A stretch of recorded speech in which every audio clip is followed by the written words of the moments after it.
नर्मदे हर जुनून में आप सबका दिल से स्वागत है। आज हमारे साथ अपने कुछ अनुभव साझा करने के लिए जो मैया जुड़ रही हैं, वो है पुणे से।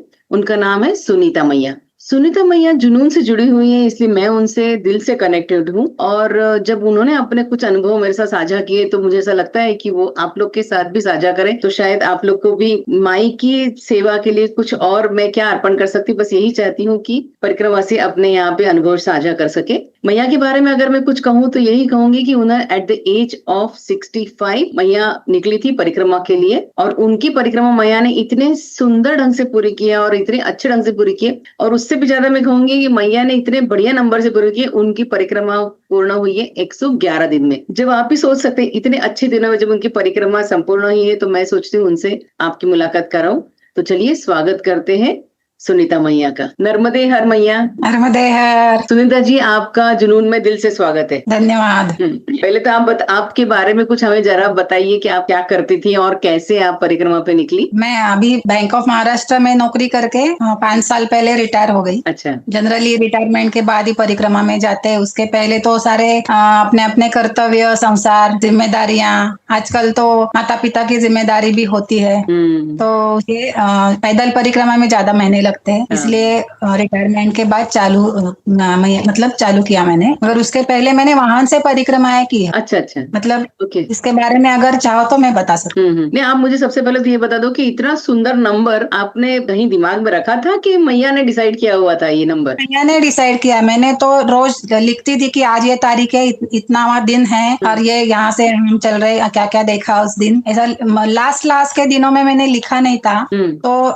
जब परिक्रमा लास्ट के दिन में आई तब मैंने कुछ टाइम मिला था इसलिए देखा, तो अपने आप वो 111 दिनवा परिक्रमा का लास्ट दिन हो गया। वो तो योग मैया की क्या इच्छा। बात है। वो जब माई के नियोजन होता है तो हमको कुछ सोचना नहीं पड़ता है ना। सही है। आप अकेले निकली थी मैया जी? मैं तो अकेले ही निकलना चाहती थी, मगर मेरी एक सहेली है, हम थाईलैंड गए थे तो मेरी रूम पार्टनर बन गई थी। अच्छा। तो उसको मालूम पड़ा तो बोल रही है कि मैं भी सोच रही हूँ, मगर मुझे ज्यादा कुछ मालूम नहीं है। तो हमारी भगवान ने, मैया ने हमारी दोनों की जोड़ी इसीलिए बनाई कि मैं आपके साथ परिक्रमा में निकली। तो मैं ना नहीं कर सकती, हम दोनों ने चालू। अच्छा, मेरे को एक बात बताइए, जब परिक्रमा में थे ऐसा सबसे आपका कठिन मोमेंट कौन सा था जब आपको लगा यार ये बहुत टफ मोमेंट है मेरा? ऐसी कौन सा बहुत टफ ऐसा तो बिल्कुल नहीं। मैया ने मेरी बहुत परीक्षा ली, मेरे पाँव को क्या क्या हुआ, मगर फिर भी ऐसा कभी मन में नहीं आया, क्योंकि ये मेरा शौक था ना। नहीं शौक, मैं ये पूछ रही हूँ आपसे कि आपका ऐसा कौन सा कठिन क्षण था, जैसे कठिनाइयों का सामना करना, या तो पहाड़ चढ़ने के लिए, या आप कैसे, बहुत सा कठिन समय कौन सा था? ऐसा तो यही हो सकता है कि मेरा पाँव जब मुड़ गया, खेत के जो बंधारा होता है उसके नीचे पाँव डालने के समय मेरा लेफ्ट लेग बहुत बुरी तरह से मुड़ गया, मतलब मोच आ गई उसमें। वो सबसे कठिन था कि मेरी आगे की परिक्रमा भी कैसे होगी। मैं मैया के किनारे हूँ, इतनी दूर सड़क है, मेरा भी क्या कैसे होगा। बहुत ही जोर से मुझे दुखा था उस टाइम पे। वो सबसे कठिन प्रसंग था। तो चढ़ना वगैरह मेरी तो आदत है, मैं ट्रेकिंग करती हूँ, तो चढ़ना बहुत ही मुश्किल रास्ते हैं तो मुझे चैलेंजिंग लगते हैं। वो तो इसीलिए तो हम प्राचीन मंडला मार्ग से गए और मैया के किनारे किनारे से ही चले। अच्छा, तो ये कहाँ पे, जहाँ पे आपका पैर जो मुड़ा था, वो कहाँ, कौन सी जगह थी? दूधी संगम के थोड़ा आगे जा रहे थे उस टाइम। अच्छा, दूधी संगम शेष घाट जो है उसके आगे गए, चल रहे थे। तो आपने डॉक्टर को वगैरह दिखाया फिर उस समय? 3 किलोमीटर अंदर, मतलब 3 किलोमीटर रास्ते से दूर थे हम मैया के किनारे अभी पहुंचने वाले थे। दूधी संगम से थोड़ा अंदर जाके जाना पड़ता है। कुछ फ्रैक्चर वगैरह नहीं था? फ्रैक्चर था। अरे बाप रे। वो तो बहुत अच्छी कथा और बहुत अच्छा अनुभव है, अगर आप चाहो तो मैं बोल सकती हूँ। हाँ जी, बताइए ना। मतलब कौन था मुझे मदद करने वाला ऐसी जगह पे?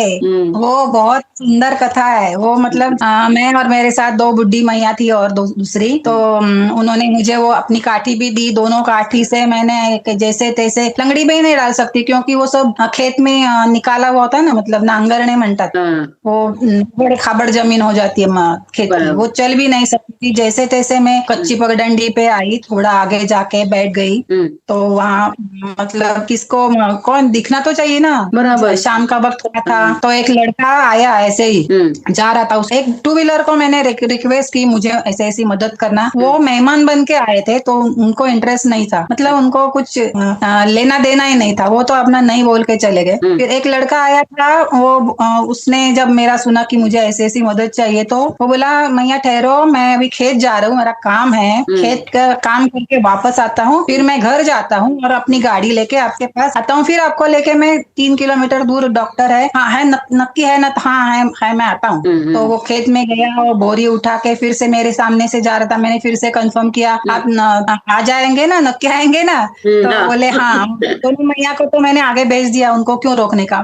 फिर वो गया तो बहुत देर रहा देखने के बाद वो मोटरसाइकिल लेके आया, मुझे लेके 3 किलोमीटर वो डॉक्टर के पास गया, वहां पे उन्होंने पेन किलर का इंजेक्शन दिया। अभी शाम हो गई थी, रहने की सुविधा क्या करने का, तो पास के मतलब गांव में ही था ना, तो लोगों ने बोला नहीं वहां पे बाहर ही रुकना पड़ेगा आपको, हमारे घर के बाहर, मतलब दुकान है मगर वो उस पैसेज में हमारे यंत्र जाते हैं, हमारे गाड़ियां जाती है, तो जगह नहीं रहती। तो उतने में महाराष्ट्रियन ही 7 लोगों का ग्रुप उस गांव के धर्मशाला में रुका था।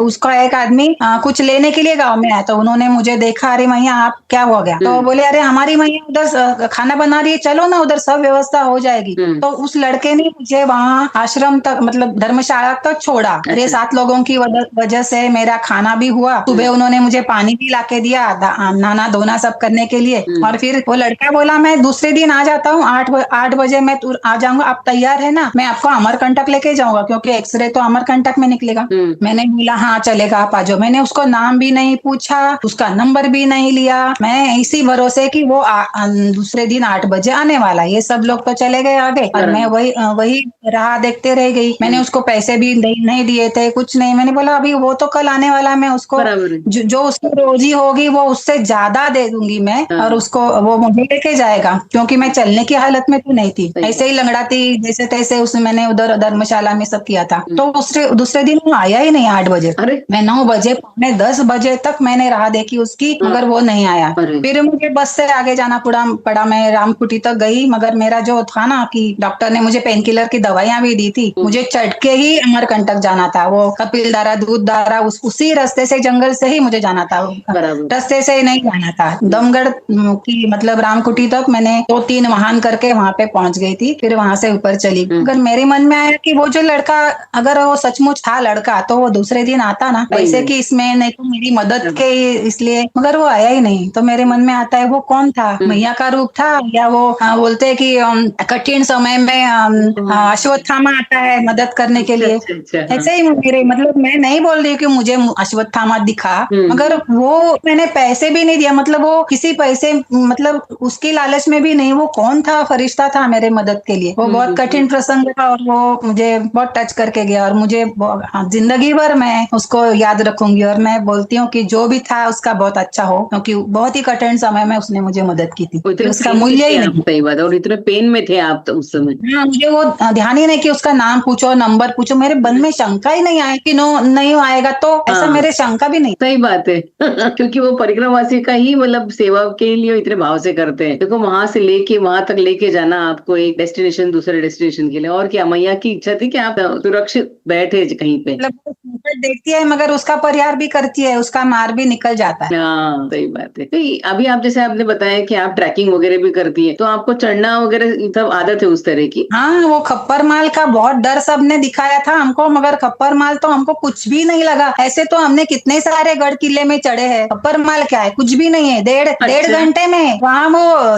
आश्रम में है ना कुलकर्णी जी, वो बोले कि अरे नहीं कुछ नहीं, 2 घंटे में पहुंचते। मैंने बोला 2 घंटे में कैसे पहुंच जाएंगे, नहीं ऐसे कैसे, मगर वो बोले तो होगा ही ना, क्योंकि वो तो हमेशा जाते हैं। सचमुच हम 2 घंटे में आश्रम पहुंच गए। पहला जो कठिन बोल रहे थे ना, वो तो आधा घंटे में ही चढ़ गए थे, और उसके बाद दूसरी टेकड़ी करके 2 घंटे में हम आश्रम पहुंच गए। वो मुझे कुछ भी नहीं। क्या बात है, लोग खप्पर माल सच में डिफिकल्ट बोलते हैं। मतलब आप, मैं भी जानती हूँ खप्पर माल कितना स्टेप्स जैसा बनाया है, जो मतलब ज्यादा फिसलन वाला था ना, वो थोड़ा उन्होंने थोड़ा स्टेप्स वगैरह बना के थोड़ा ब्रॉड करके आसान कर दिया है, इतना भी नहीं। और यहाँ पे पोर्टर्स मिल जाते हैं, अपना सामान उनके पास से, छोटे छोटे बच्चे काम करते हैं, अपना सामान उनके पास दे दो और चलो। हम दोनों ने वैसे ही किया था, अपना सामान उसको दिया, क्योंकि बहुत सुना था ना ये ऐसा है वैसा है, तो छोटे छोटे बच्चे हुए जा रहे थे। सही बात। अच्छा, आप अभी आपने इसे बताया कि अभी आप इसमें से गए थे, प्राचीन मंडला मार्ग से गए थे। वहाँ का कोई अनुभव तो सुनाइए ना, क्योंकि मंडला बहुत कम लोग जाते हैं, तो आपका वहाँ का कोई ऐसा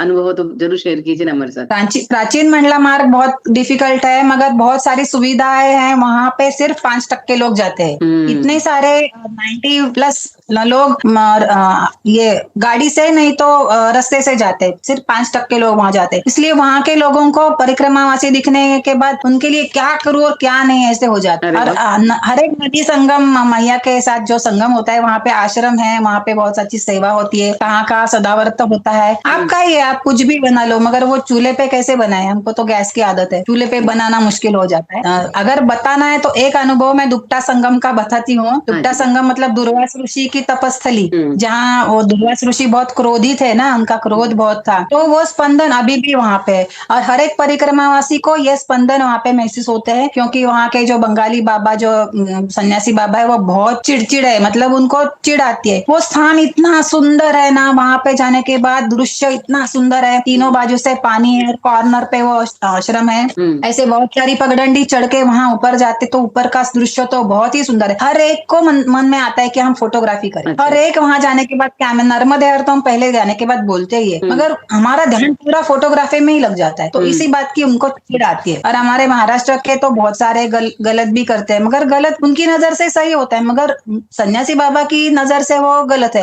इतनी सारी ठंडी होती है, जहाँ पानी बहुत होता है तो ठंडी भी बहुत होती है। और ठंडी के दिन होते हैं, जहाँ पे आग दिखे वो हाथ सेकने शुरू करते हैं, क्योंकि अर्ली इन द मॉर्निंग, सुबह सुबह बहुत ठंडी होती है, नहीं तो रात को बहुत ठंडी होती है। अभी आग जहाँ जलाते हैं वहां पे खाना बनाते हैं, तो वो चिड़ने, वो समझ में नहीं आता क्या यहाँ क्या हाथ सेक रहे हो, यहाँ तो अन्नपूर्णा जी का स्थान है, यहाँ पे खाना बनता है, यहाँ क्या, ऐसे वो चालू हो जाता है, बम्बार्डिंग करते हैं वहाँ इतना। मतलब हम जब वहां पे पहुंचे ना, तो वहां पे जो स्वामिनी, मतलब सफेद त्यागी जो महिला थी, वो बहुत प्यारी थी, बहुत अच्छी थी। उन्होंने बोला आसन लगा लो, चाय बना। तो हमने अभी तो आगे जाना है तो आसन नहीं लगाया। आसन लगाना अलग होता है, आसन ले लो अलग बात होती है। आसन ले लो मतलब आसन ले लो और बैठ जाओ, ऐसा होता है। आसन लगा लो नहीं बोला। तो उन्होंने चाय दी, हमने चाय पी, फिर इधर उधर दर्शन किए और हम बोले कि अभी हम आगे जाते हैं। उसने रुकने के लिए नहीं बोला, तो हम आगे जाने वाले थे, तो निकले भी। तो वो दुपटा नैया क्रॉस करके दूसरी जगह चढ़ भी गए। तो इस बाजू से वो सन्यासी बाबा जो थे दुर्वास ऋषि के, ये उन्होंने देखा, जो चिल्लाना चालू किया, दौड़ो दौड़ो मैराथन हॉर्स रेस में, हाँ तुम सुनोगे नहीं, ऐसा ऐसा इतना सुनाया, आपका अच्छा नहीं होगा, अपना ये होगा, कैसे जाते हो मैं देखता हूँ, आपका अच्छा नहीं होगा, आगे जाके समझ में आएगा। मैं तो इतना डर गई कि आगे जाके मेरे साथ क्या होगा, क्या परीक्षा होगी। मैं तो डर गई, फिर से मैं वापस आ गई। मैंने बोला मुझे तो उधर इतना अच्छा लगा, तो मुझे रहने की इच्छा थी वहां, मुझे रहना ही था। तो अच्छा हुआ मैया ने सुन लिया, मैं वापस आ गई। मगर मेरे साथ जो थे वो तो ऐसे डर गए कि वो भागे, वहां से आगे ही चले गए, वो वापस नहीं आए। तो उन्होंने आने के बाद भी बहुत सुनाया, सुबह बालभोग देने के टाइम पे भी बहुत सुनाया। मतलब मैंने सिर्फ सुनने का काम किया, क्योंकि हमारे महाराष्ट्र के लोगों की बहुत सारी गलतियां भी होती है और वो फ्रस्ट्रेशन हमारे ऊपर निकलते हैं। क्या करने का, उनको तो किसी के ऊपर चिल्लाने से शांति मिलती है तो जाने दो। मैंने बोला कि ठीक है, वो बोलता है तो सुनने में क्या है, हमारा वो थोड़ा भोग होगा, वो थोड़ा सा कट जाएगा। उन्होंने सुनाने, वो गलत तो कुछ बात नहीं बोल रहे, जो हम लोग गलतियां करते, फोटोग्राफी करते हैं, मगर वो उनके समझ में नहीं आता कि इतना स्थान ही आपका अच्छा है तो फोटो निकालने की एग्जैक्टली हमारी मेमोरीज होती है ना, हम फिर से देख सकते हैं वो सारा। और वो का महिमा ऐसा कि दूसरे दिन मैं निकली, दुपटा नदी पार करके उधर ऊपर आ जाने के बाद मैंने सोचा अभी इधर से मैं उस स्थान का फोटो निकालती हूँ, फोटोग्राफी वीडियो बनाती हूँ। मैंने सुबह स्नान करने के टाइम पे भी मैंने वीडियो निकाला था, थोड़ा थोड़ा अंधेरा होता है उस टाइम पे, थोड़ा थोड़ा उजाला तब भी निकला था। और मगर मैं वहां ऊपर जाने के बाद फिर से पीछे मुड़ के फोटोग्राफी करने लगी तो मेरा चल ही नहीं रहा है कैमरा। अच्छा? तो मैंने बोला बाबा हो गया, मेरा कैमरा चालू नहीं हो रहा है, अभी मेरा आगे का मंडला मार्ग का फोटोग्राफी कैसे होगी। और बहुत मुझे हुआ कि ये मैं ये स्थान का फोटोग्राफी कितनी सुंदर दिख रहा है, वो इस बाजू से तो ज्यादा अच्छा लग रहा है, फोटोग्राफी नहीं कर। फिर बहुत आगे जाने के बाद वो स्थान का और निकलने के बाद आगे जाके मेरे मन में आया शायद मैं देखती हूँ कि ब्राइटनेस कम हुआ है क्या, अंधेरे में हमने कुछ किया होगा, तो ऐसा बंद करने के लिए कुछ किया होगा। तो सचमुच वो ब्राइटनेस कम हुआ था, इसलिए वो फोटोग्राफी नहीं, अंधेरा अंधेरा ही दिखेगा ना पूरा ब्राइटनेस बंद होने के बाद। तो उस स्थान पे मैंने तो जबरदस्ती जानबूझ के नहीं किया था, मगर मगर वो जो ऑरा है ना, उसकी वजह से वो फोटोग्राफी भी मैं पहले दिन जो की थी वही, और सुबह अंधेरे में थोड़े से, मगर वो फोटोग्राफी भी उसने मतलब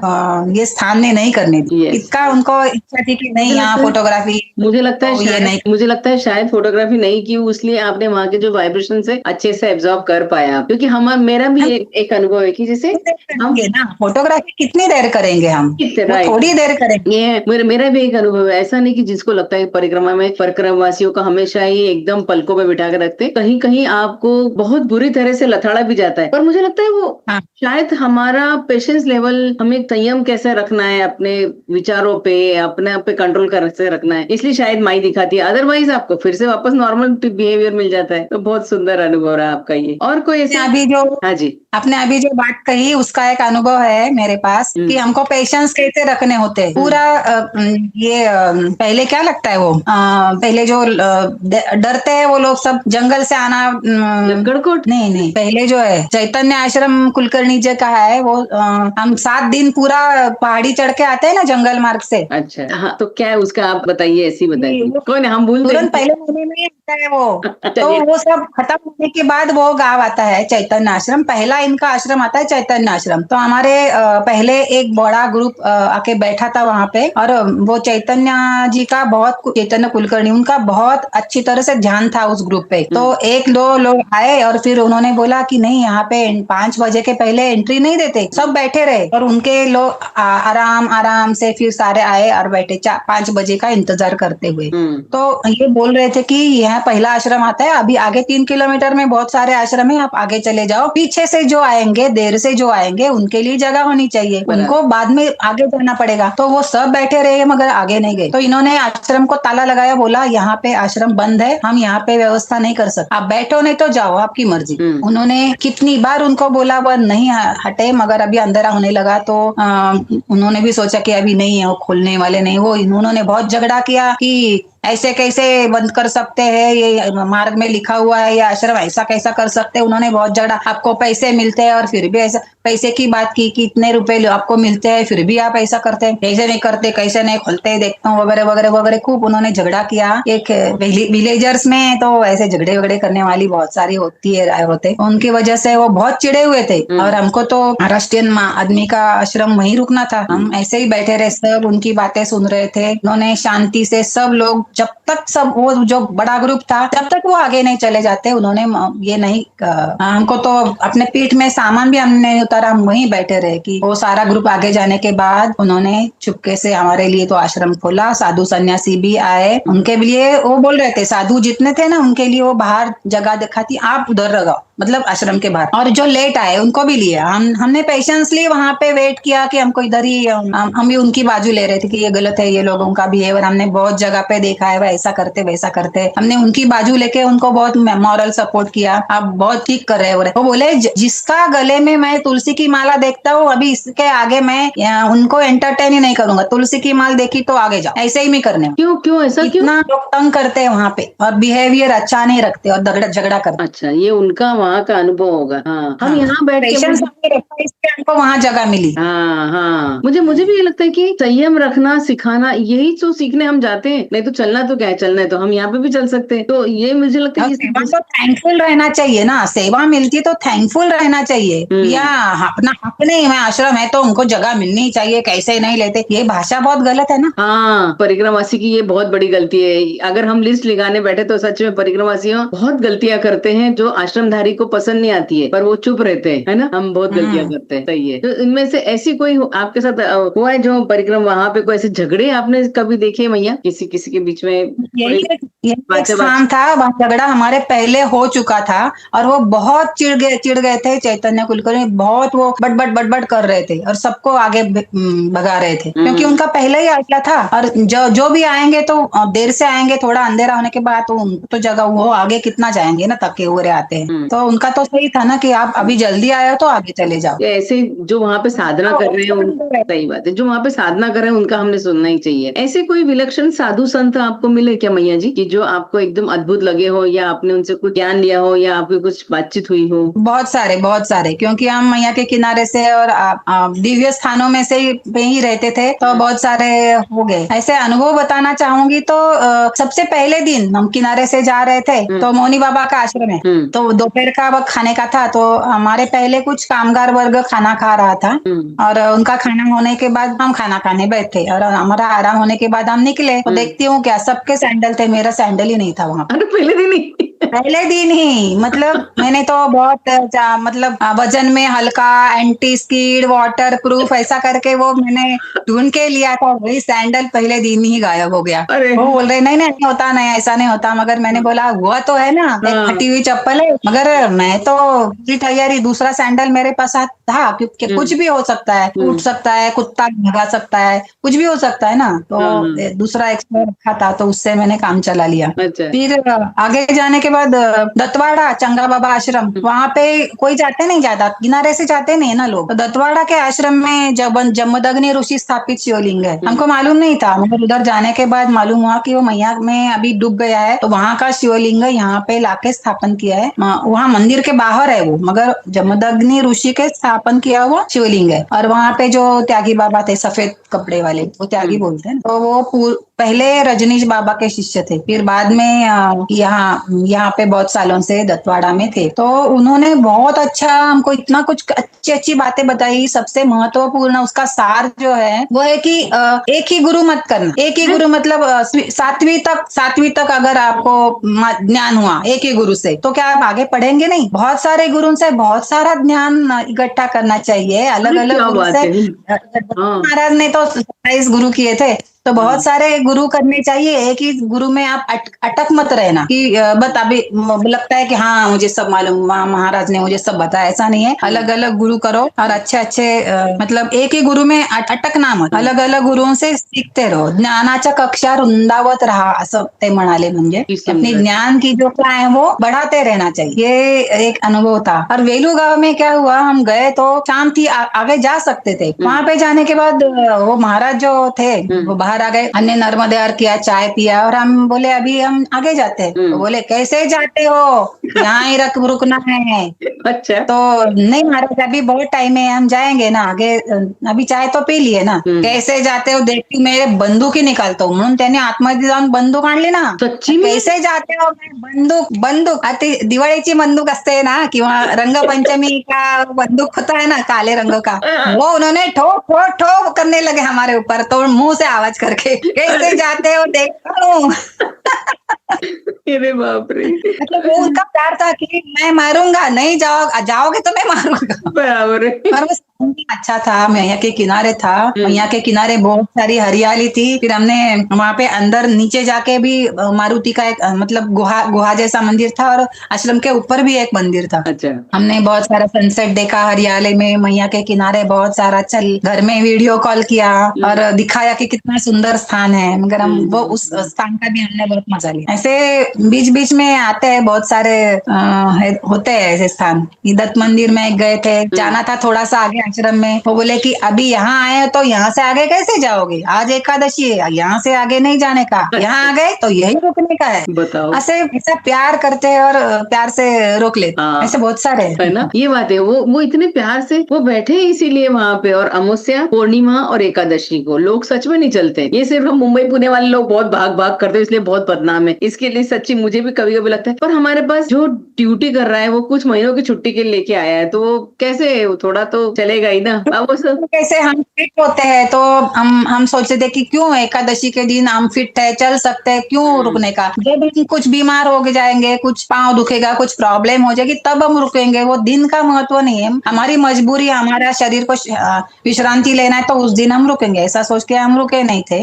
मगर लोहारा मतलब सब लोग हाईवे से चले जाते हैं, मगर लोहारा अंदर जाना पड़ता है, और वहां पे बहुत अच्छी तपस्या स्थली है, मतलब कपिलेश्वर महादेव। तो हम अमावस्या के दिन वहाँ दोपहर शुरू होने वाली थी अमावस्या, तो हम लोहारा में कपिलेश्वर पहुंचे, वहाँ पे नदी संगम है, बहुत अच्छा आश्रम है। तो दूसरे दिन दोपहर को छूटने वाली थी, तो उस दिन हमने अमावस्या का पालन किया कि दूसरे दिन दोपहर तक। मगर वहाँ हम बहुत सारे सिद्ध स्थान देखे, मतलब वहाँ पे टेकड़ी पे एक सिद्धेश्वर महादेव है, पांडवों ने स्थापन किया हुआ स्थान है वो, मतलब शिव पिंडी। और वहाँ पे नाग और नागिन, वहाँ अभी भी जिंदे नाग और नागिन आते हैं वो शिव पिंडी पे। और वहाँ पे एक बाजू से ऐसे नाग और एक बाजू से नागिन ऐसे एक दूसरे के सामने ऐसे है, मतलब शिव पिंडी के ऊपर जलहरी के ऊपर वो ऐसे बनाया हुआ है। अच्छा? तो वो वैशिष्ट्यपूर्ण है। वहाँ पे बहुत सारी गुफाएं भी है, बहुत सारे सिद्धों की समाधियां हैं, बहुत ही सिद्ध स्थान है। और दूसरी टेकड़ी पे और एक शिवलिंग था, एक ही दो ऐसे डोम थे, एक में से जाने का और फिर आगे और एक मंदिर ऐसे। मतलब जो हम एक दिन रुके तो संगम में स्नान भी हुआ और ये सारे सिद्धों का, मतलब सिद्ध स्थानों का दर्शन भी हुआ। हम जैसे पीडीएफ में लिखा है ना, वो सारे स्थान देखते देखते ही जाते थे, ढूंढ के, मतलब ऐसे अंदर जाना होगा तो अंदर जाते थे, मगर अभी आगे कहाँ मिलेगा, रहने का कहाँ, ये नहीं पूछते थे। ये स्थान अभी कैसे जाना है, ये स्थान अभी कैसे जाना है, ये देखना है, तो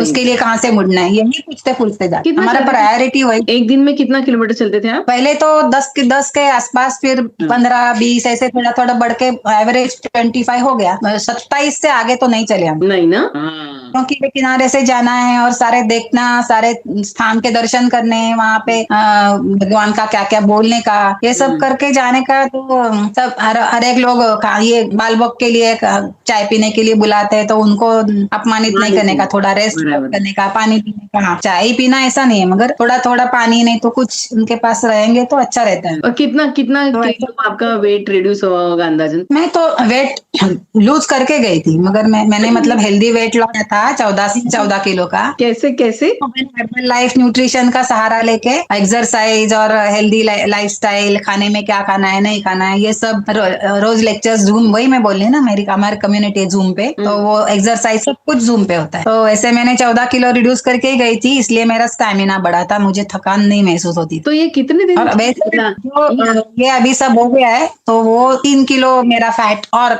कम हो गया। 14 पहले ही हुआ था, परिक्रमा से पहले, परिक्रमा में 3 किलो हुआ। हाँ, तो कुछ भी नहीं हुआ था आपका, तो आपने पहले एकदम ये करके गए। हाँ, ये मैंने कभी किसी का सुना नहीं, ये एक यूनिक चीज सुनी मैंने आपसे, ये मैंने किसी का नहीं सुना था कि मोटे लोगों को दम लगता है चढ़ने में, चलने में, तब कठिनाई होती, बहुत सारे पसीने आते हैं, फिर वहाँ खाना भी अच्छी तरह से नहीं मिलता। तो हेल्दी रहना बड़ी इम्पोर्टेंट चीज है ना, तो हेल्दी रहना चाहिए। तो फिट करके मैंने वेट तो रिड्यूस किया, फैट रिड्यूस किया, मगर फिट होके, जॉइंट सपोर्ट वगैरह, गुड़घा, मतलब घुटनों में दर्द वगैरह कभी नहीं हुआ। बहुत अच्छा है। ऐसा हेल्थ की प्रिकॉशन तो लेनी पड़ती है। ये मैंने कहीं सुना नहीं था, पता है, आप ही के मुंह से पहली बार सुना कि पहले ही फिट होके फिर मैं गई थी। बहुत अच्छी बात है, ये एक यूनिक चीज है आपकी।